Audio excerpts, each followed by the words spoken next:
Bienvenidos, bienvenidas. Este es el resumen semanal de noticias de La Opinión y Sin Galera. Vamos a contarle todo lo que transcurrió en el transcurso de esta semana y valga la redundancia, Rafa, comenzando, también valga la redundancia con la situación de pandemia de coronavirus, porque hemos tenido en el transcurso de los últimos 7 días menos casos positivos registrados a través, siempre teniendo en cuenta no las estadísticas oficiales de la Secretaría de Salud, y también en el cierre de la semana una baja de ocupación de camas. Así es, estamos en una tendencia que muestra, como nos contaba la semana pasada el doctor Sayago, coordinador de los consultorios amarillos, una tendencia, digo, a la baja de las consultas, lo que implica una baja en los casos, pero además tenemos una baja en el índice de positividad. El índice de positividad está alto, está en el orden del 30 al 35% en los últimos días, pero es mucho más bajo que el 60-65% que llegamos a tener o el 50% que tuvimos de promedio en las últimas 3-4 semanas en el marco de lo que fue la segunda ola, ¿no? Y como bien decía Emil, en las últimas 3 semanas, lo dijo la doctora Doldán, presidenta del Círculo Médico en Radio Cuarentena, no habíamos tenido nunca cama disponible en terapia intensiva. La que se liberaba inmediatamente se ocupaba. Habíamos tenido el sistema sanitario colapsado, más que al límite. Ahora, sobre el fin de esta semana, en la entrada al fin de semana largo del Día del Padre, del Día de la Bandera, del aniversario del Bicentenario de Don Martín Miguel de Güemes, entramos con esta perspectiva. Tenemos camas disponibles en San Pedro en terapia intensiva después de 3 semanas con el sistema colapsado. Así es, se contabilizaron, insisto, en el sistema público, no están contabilizados los privados esta semana, 194 casos positivos. El número que todavía se mantiene muy elevado, Rafa, es en cuanto a los fallecidos. Hemos tenido 14 en la última semana, 2 por jornada. Incluso, si no me equivoco, son 2 más de lo que había sido la semana anterior, y bueno, es un poco la situación en la que se está actualmente, y ha habido también brotes en lugares específicos. Uno de ellos fue en La Tosquera, sí, donde de hecho, bueno, el equipo de COVID hizo un testeo, un operativo sanitario esta semana. La Tosquera, un lugar que desde marzo de 2020, cuando llegó el coronavirus a Argentina, al menos nunca se había registrado un brote, o no habían detectado tantos casos positivos en simultáneo. Claro, como aparecieron ahora en varias familias, y esto obligó a la Secretaría de Salud a disponer este operativo sanitario de emergencia allí en el barrio Los Cazadores, en el Centro de Salud Federico Rosito. Y una cosa importante, mire, es que la semana que viene, el miércoles, vuelven a hacer otro operativo de testeo masivo. El plan es que la gente se acerque al Centro de Salud Federico Rosito para poder ser testeados. Obviamente también hay un plan de ir a los domicilios, porque bueno, hay mucha gente que por alguna u otra razón no se acerca, pero sí recibe de buen grado a los médicos cuando van al domicilio a practicarle el hisopado en el caso de que sea necesario. Las personas que tienen síntomas en el barrio La Tosquera deben concurrir el miércoles así al centro de salud, porque el operativo de esta semana hubo casi 70 testeos con 8 positivos. Así es, fueron 67, con 8 positivos se sumaban a los 3 casos iniciales que, llevaron a este testeo. Eran los primeros 3 casos, la preocupación era que eran en 3 familias diferentes. Obviamente obligó a aislar a esas familias. A partir de este testeo ya son, al menos al cierre de esta semana, más de 10 los casos activos que hay allí en La Tosquera, y a partir de allí era la preocupación, ¿no?, de las autoridades sanitarias. Lo positivo de la semana relacionado a la pandemia siempre tiene que ver con las vacunas. Claro. Y esta semana se recibieron 3.000 en el cierre, y en el transcurso de los días anteriores el operativo siguió con dosis que ya habían quedado, que habían venido en otros cargamentos. Hay un ritmo sostenido ahora de vacunación, así que eso da alguna perspectiva mejor para lo que los médicos ya nos están advirtiendo que será hacia julio, agosto, la tercera ola, ¿no? Una cuestión relevante: a partir de este sábado, los mayores de 55 años pueden vacunarse sin necesidad de haber sido asignados, haber tenido turno asignado, o incluso sin necesidad de estar inscripto. Aquella persona de 55 años o más que quiera ir a vacunarse, puede ir a hacerlo directamente al vacunatorio. Si está inscripto, le asignan el turno de inmediato, se vacuna. Si no está inscripto, lo inscriben, le asignan el turno de inmediato, se vacunan. Eso es a partir de este fin de semana. Y es fin de semana largo. Es un fin de semana largo en una ciudad turística y en una ciudad que está en fase 2. San Pedro fue ratificado. Está habilitado. El turismo está habilitado en todas las fases en la provincia de Buenos Aires. San Pedro fue ratificado en fase 2, eso significa que fue ratificado como distrito de alarma sanitaria, es decir, que todavía no estamos en condiciones de superar la etapa más severa de restricciones que establece tanto el ordenamiento nacional como el mapa de fases de la provincia de Buenos Aires. Estar en fase 2 implica un montón de cosas, entre ellas las restricciones horarias. Hay que decir que el gobierno municipal acordó con comerciantes, los comerciantes que se unieron, que se juntaron, que se organizaron por fuera del centro de comercio, hicieron aquella marcha multitudinaria que nosotros les llevamos en vivo y comenzaron a seguir organizándose, y en ese sentido lograron de alguna manera cristalizar su reclamo en esta propuesta que acordaron, incluso con el centro de comercio, dentro de donde tienen el plan de alguna manera formar una cámara específica, ¿no?, de comerciantes, los Comerciantes Unidos de San Pedro, así se llaman, que lograron, extender el horario para el fin de semana largo por el Día del Padre, incluso a pesar de lo que dice la normativa vigente en la provincia de Buenos Aires, ¿no? El gobierno municipal autorizó una flexibilización de la normativa a nivel local, y ahora los comercios que tenían que cerrar a las 7 pueden cerrar a las 8, los que tenían que cerrar a las 8 pueden cerrar a las 9, después siguen hasta las 23 los gastronómicos con delivery. Los gastronómicos también obtuvieron una flexibilización y tiene que ver con la posibilidad de disponer mesas y sillas en la calle, en los frentes de sus locales, como vemos ahí, a lo largo del frente de su local, la misma cantidad de mesas y sillas que tienen dispuestas ya en la vereda y por las que pagan, porque para poner silla en la vereda hay que pagar. Lo que hizo la municipalidad es autorizar a poner en la calle y bonificar el pago del canon correspondiente, siempre teniendo en cuenta que en fase 2 no podían abrir el salón. Sí hubo una autorización para este fin de semana largo para que abran el salón y reciban clientes adentro con hasta el 30% del aforo. Esto es el 30% de la capacidad que tienen habilitada. De la misma manera, este fin de semana el gobierno de la provincia de Buenos Aires en fase 2 habilitó a los teatros al 50% del aforo y a los cines al 30% del aforo. Usted se preguntará... Espacios cerrados también. Claro, la pregunta es, ¿por qué la diferencia entre el cine y el teatro? Porque en el cine se come, Emir. En el teatro no. En el teatro no, porque digamos en el teatro está prohibido comer porque los actores están actuando en escena y se escucha todo, o sea, interrumpe el convivio, el ejercicio del vínculo entre el público y el actor.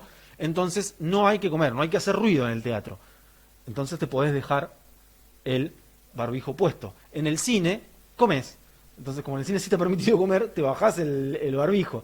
Es más riesgoso, por eso el aforo es menor en los cines que en los teatros. Bueno, una situación respecto de las restricciones que generó malestar en otros sectores, por ejemplo, hay en el deporte tiene que ver la situación de que, bueno, es sabido, no se pueden hacer en fase 2 practicar deportes en espacios cerrados y Claro. demás. De hecho, en fase 2, San Pedro ha aplicado las normas tal establece Provincia de Buenos Aires, como no lo había hecho, por ejemplo, en fase 3 en su momento. Correcto. Que había sido más permisivo. A partir de estas autorizaciones, que vale aclarar también, son de Provincia de Buenos Aires, por ejemplo, en el caso de los eventos religiosos, de los cines y los teatros, generó malestar porque la postura o el planteo es, bueno, pueden ir tanta cantidad de personas a sentarse a mirar una película, Claro. y no podemos, Bueno, no sé, las hacer cierto deporte al aire libre. Las actividades religiosas también están permitidas a partir de ahora en fase 2, con la posibilidad de que abran los templos de cualquier culto con hasta el 30% del aforo. Y esto es importante porque hay lugares, lo decían los propios referentes de las comunidades religiosas, hay templos católicos como la parroquia Nuestra Señora del Socorro, que es grande, ¿no? Es muy grande, entonces puede albergar, el 30% implica una cantidad importante de personas, y de la misma manera en cultos evangélicos, donde tienen sus templos, sus salones de reuniones, en lugares espaciosos, grandes, con capacidad de ventilación. Venían reclamándolo, lo lograron para este fin de semana, ¿no? Y esta semana llegaron las máquinas al acceso a vuelta de obligado al acceso a Gobernador Castro, ¿no? Al de vuelta de obligado, allí vemos las imágenes en proximidades de la delegación, para comenzar ya, Rafa, lo que tiene que ver la obra de repavimentación, justamente del acceso que va desde Ruta 9 hasta el interior del pueblo, una obra muy pedida por los vecinos porque hace muchos años que está muy deteriorado el acceso a Gobernador Castro. Sin duda es la obra más esperada por Gobernador Castro, ¿no? Le tocó al fin, después de mucho reclamo, quienes transiten a diario ese camino saben las dificultades que hay a lo largo de los últimos años. El gobierno municipal, también en acuerdo con el gobierno provincial, hizo trabajos de bacheo casi constantemente, pero bueno, son insuficientes en la medida en que había que hacerlos constantemente. Cualquier situación obligaba a volver a bachear, sí, un bacheo simple, ¿no? Ahora lo van a repavimentar, es una buena noticia para los vecinos de Gobernador Castro. Así es, y una no tan buena noticia hablando de las obras tiene que ver con la escuela del Paraje Baso. Tremendo lo que pasó en la escuela del Paraje Baso. Desde octubre del año pasado está así como la ven, desde noviembre en realidad, porque en octubre se firmó el contrato, en noviembre la empresa que ganó la licitación fue a empezar las tareas, que era cambiar el techo, cambiar la instalación eléctrica. Vaciaron la escuela para hacer eso que ustedes ven ahí. Cuando desarmaron todo se dieron cuenta que la escuelita de Baso, esa escuela que fundaron prácticamente los padres de los alumnos que concurrieron en la primera camada, se dieron cuenta que había problemas estructurales en el edificio. Eso significaba que había que aumentar el presupuesto, solucionar esos problemas estructurales y después volver a poner el techo. Para evitar demoras, el gobierno no llamó a una nueva licitación, sino que acordó con la empresa Arcobras, que era la que había ganado la licitación, extender los trabajos, extender los plazos y, por supuesto, aumentar el presupuesto. Pasó de 2,7 millones a 5 millones y pico de pesos.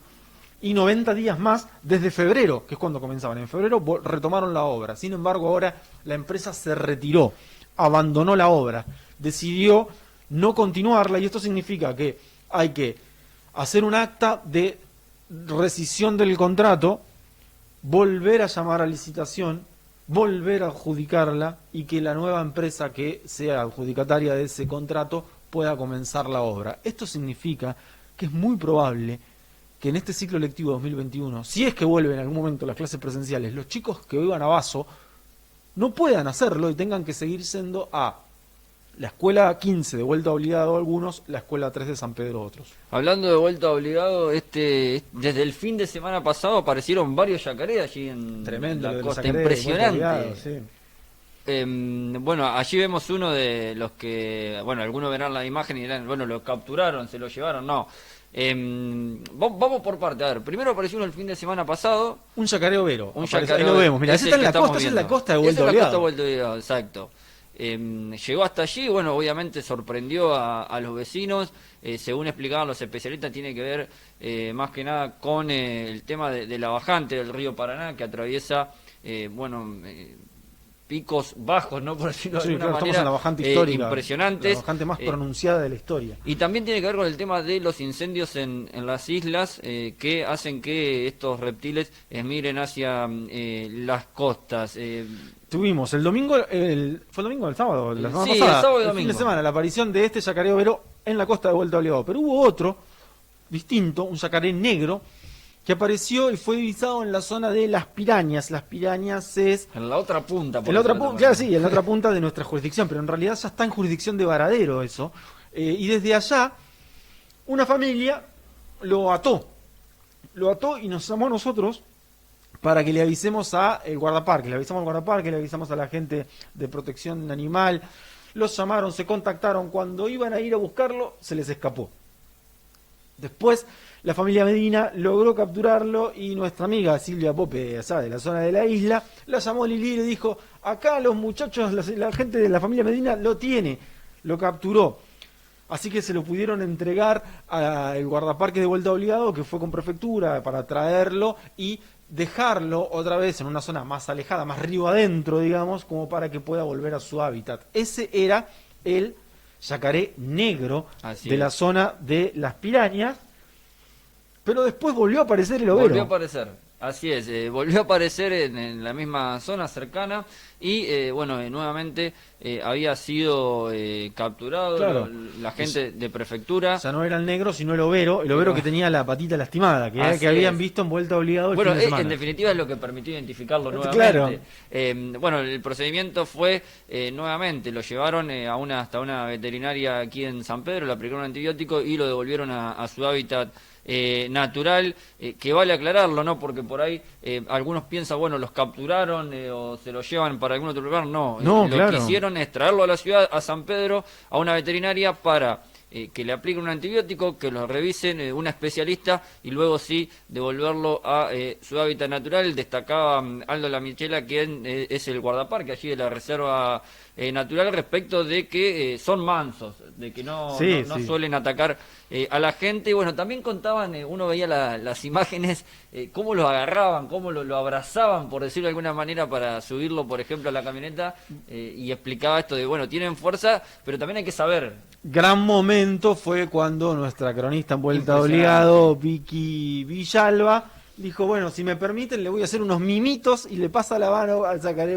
antes de que se lo lleven a una zona más alejada de la costa, siempre hablando de su hábitat. Bueno, su hábitat es ese, el del animal, ¿no? Así que bueno, siempre recordar que el yacaré es un animal que está en riesgo de extinción, que es un animal protegido, y que en el caso de encontrarse con uno, lo último que se puede hacer es hacerle daño, ¿no? Porque además está penado por la ley.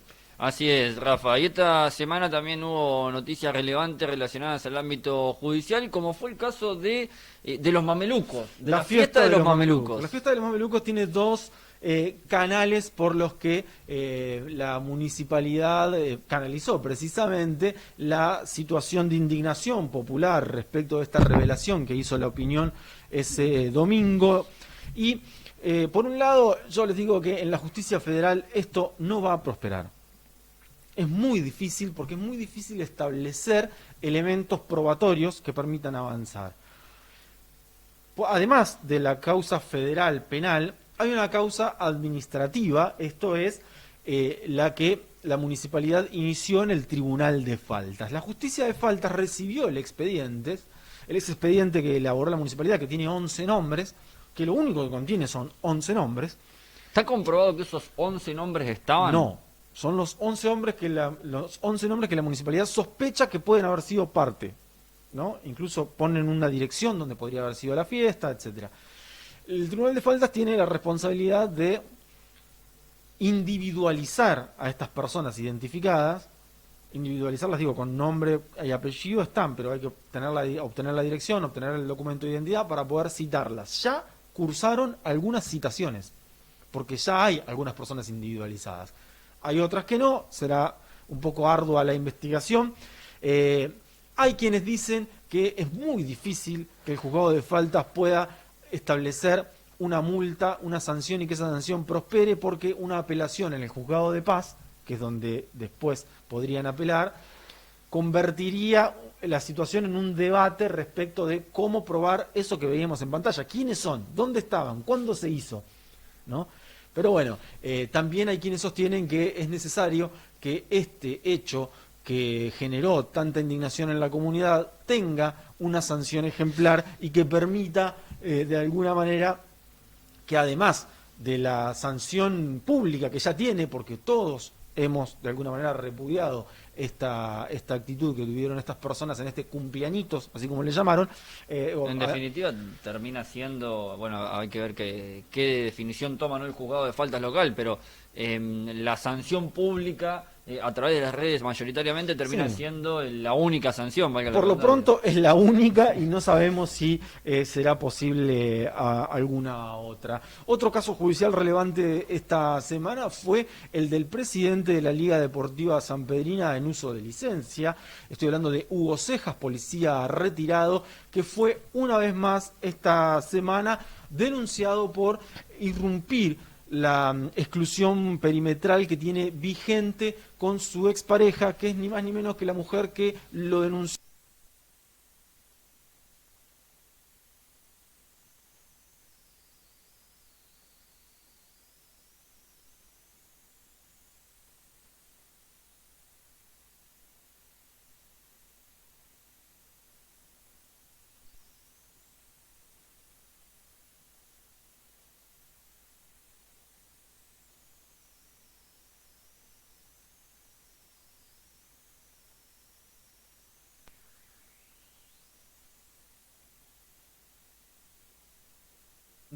Que obran en el expediente. Eso corre por un lado, ¿no? Porque él fue condenado, apeló la causa, el fallo, ahora tiene que expedirse la Cámara, pero mientras tanto hay otra disputa entre él y su expareja y que tiene que ver con la tenencia de los hijos, con con el régimen de visitas, con el régimen de alimentos, etcétera. En ese marco, él tiene una perimetral, es decir, una exclusión perimetral vigente, no se puede acercar hasta 300 metros de la vivienda de su expareja, sin embargo, cruzó ese límite, eso provocó que la policía actuara, lo trasladaron a la comisaría, se labraron actuaciones y fue imputado por irrumpir la perimetral. No es la primera causa que tiene por irrumpir la perimetral, hasta ahora, al menos en el turno de Viviani, son 4, podría haber más en otros turnos, y le advirtieron a Hugo Cejas que estas situaciones de violentar la perimetral que tiene vigente implican un riesgo sobre su condena, que es de prisión condicional. No está detenido porque fue condenado de manera condicional. Ahora, una de esas condiciones para no cumplir la condena en prisión es cumplir este tipo de cosas. Así que le advirtieron ese riesgo, que es que le revoquen la condicional y pueda ir preso, ¿no? Y esta semana hubo novedades también en la causa que investiga el homicidio de López García, porque finalmente los policías acusados justamente de golpear y, o sea, producir los golpes que en definitiva acabaron con la vida de Germán López García, fueron trasladados a la sede de prefectura en Zárate. Rodrigo Velázquez y Emanuel González están imputados por homicidio agravado por su condición de policías. Fueron trasladados a Zárate porque en la prefectura de San Pedro los calabozos no están preparados para tener durante mucho tiempo a los detenidos, son espacios de detención transitoria, digamos, así que fueron trasladados a Zárate. Situaciones relevantes en torno a eso: Granda está trabajando en la recolección de pruebas y testimonios para pedir la prisión preventiva de estos 2 policías. ¿Y qué pasó con el empleado municipal que había sido detenido y que tenía COVID? Un empleado municipal fue detenido por violencia de género. Una mujer fue a atenderse al centro de salud que está en el Centro Integrador Comunitario, en el SIC. Allí una enfermera, por cierto, una enfermera que también denunció a su ex pareja policía por hostigamiento en el marco de violencia de género, se percató de que los golpes que presentaba podrían tener que ver con la violencia de género precisamente. Finalmente la chica dijo que sí, que su pareja le había pegado, así que llamaron a la policía. Cuando llamaron a la policía llegó un patrullero. Del patrullero bajó el policía que estaba acusado de ese hecho de violencia de género, una cosa de locos. Así que tuvieron que llamar... ¿Casualidad? Sí, porque en realidad llamaron a la policía porque requerían y la policía desde el 911 convocó un móvil y el móvil más cercano era ese. Justo dio la casualidad de que era este muchacho que fue detenido, Alexis Medina, fue detenido... Pero ¿fue detenido? No, fue detenido después. No es que fue como policía y terminó detenido. No, lo que sucedió ahí en el SIC fue que intervino la subsecretaria de Género, Mujeres y Diversidad, Laura Monfasani, y trasladó a la mujer víctima hasta la comisaría de la mujer para hacer la denuncia correspondiente. Llegó a Fiscalía labró las actuaciones, pidió al juzgado de garantías la detención, el juzgado de garantías accedió y ahí fue que detuvieron. O sea, el episodio de violencia de género se produjo el domingo por la tarde. La denuncia comienza con el arribo de esta mujer al SIC el lunes por la mañana y la detención se produjo el lunes cuando ya era de noche. Y esta semana hubo novedades también en lo que tiene que ver con el camping de vuelta de obligado, o lo que era el camping de vuelta obligado, porque su administradora fue a la justicia. Así es, lo revelamos en Radio Cuarentena en el transcurso de la semana. La abogada Florencia Capozuca, que representa a Norma Sebrero, que es la ex administradora del camping Las Cuevas en Vuelta Obligado, confirmó que fueron al fuero contencioso administrativo, que es el que precisamente debate las cuestiones administrativas vinculadas al Estado, ¿no? Porque entienden que el Estado tiene que o indemnizar por las cosas que tenía ahí y por la inversión que hizo, o el Estado bien podría habilitar la posibilidad de que lleguen a un acuerdo y Sebrero pueda volver a explotar ese camping. Es un debate que no pudo resolverse en el fuero, en el ámbito extrajudicial, y que ahora deberá correr por los carriles del fuero contencioso administrativo. Antes de cerrar este resumen semanal, Rafa, te cuento dos cortitas del ámbito deportivo. El domingo Brenda Rojas se va de San Pedro, se va de Argentina, ya vuela a Europa, va a estar 4 semanas entrenando en Portugal, rumbo a Tokio 2021.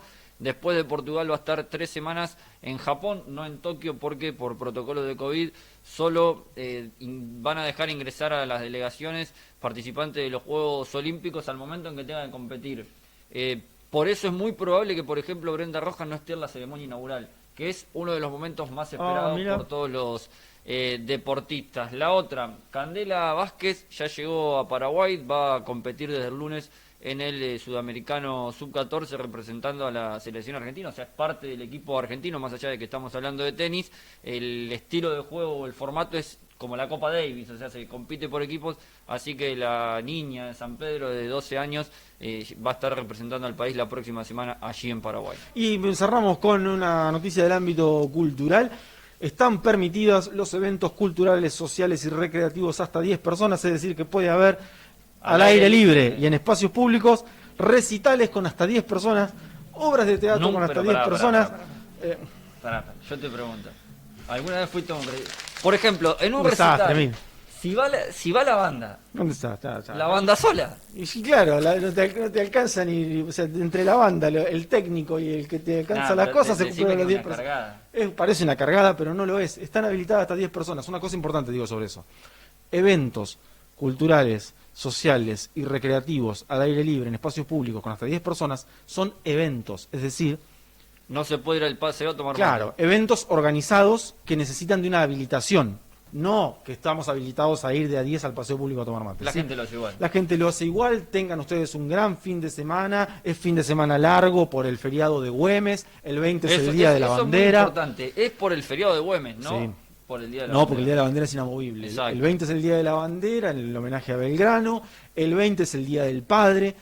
Sabemos que está prohibido las reuniones sociales en domicilios particulares, pero que el Día del Padre todos de alguna u otra manera lo vamos a celebrar, así que lo que no nos queda más que a nosotros que decirles que todo lo que hagamos durante este fin de semana largo, tratemos de hacerlo con la mayor prevención posible para minimizar los riesgos de contagio, porque dentro de 10 días quizás empecemos a ver los resultados de lo que hagamos este fin de semana, de lo que hagamos bien o de lo que hagamos mal. Así que la recomendación es esa: barbijo, distanciamiento, burbuja, lavarse las manos, qué sé yo. Y no se pierdan este Sin Galera de sábado, porque vamos a hacer un homenaje a los padres que se fueron en esta pandemia, a los hijos que perdieron sus padres en esta pandemia, a los padres que están en la primera línea de batalla de la pandemia y a los hijos que ven menos a sus padres porque están en la primera línea de la batalla. Emir, hasta cualquier momento. Nos vemos la próxima.